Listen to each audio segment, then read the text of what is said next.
আপনার NID card দিয়ে কয়টি সিম রেজিস্ট্রেশন করা আছে এটা জেনে রাখা কিন্তু আপনার জন্য অত্যন্ত জরুরি।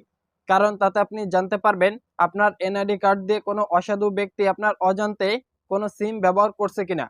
সুতরাং আজকের এই ভিডিওতে আমি আপনাদের দেখাবো কিভাবে আপনি আপনার এনআইডি কার্ড দিয়ে চেক করবেন আপনার এনআইডি কার্ডে কয়টি সিম রেজিস্ট্রেশন করা আছে। তো চলুন মূল ভিডিও শুরু করা যাক।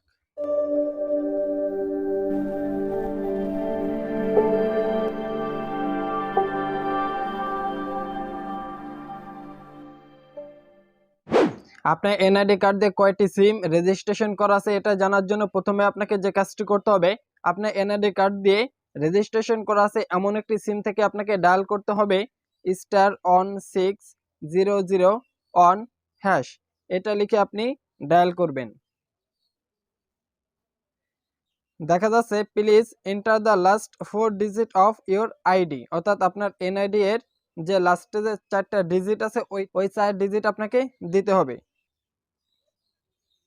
আমি দিলাম, এরপর সেন্ডে ক্লিক করবেন।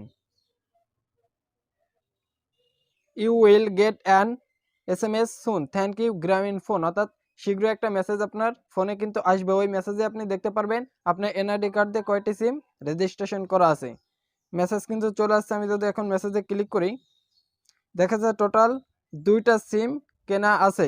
একটা হচ্ছে গ্রামীণ পিরি আর একটা হচ্ছে বাংলিংক পিরি। এই 2টা সিম কিন্তু কেনা আছে আমার এনআইডি কার্ড দিয়ে, ঠিক আছে। সো আপনারা কিন্তু এভাবে আপনার এনআইডি কার্ড দিয়ে চেক করতে পারেন আপনার নামে কয়টি সিম কেনা আছে বা কোনো ব্যক্তি আপনার নামে সিম ব্যবহার করছে কিনা। সো আশা করি ভিডিওটি ভালো লেগেছে।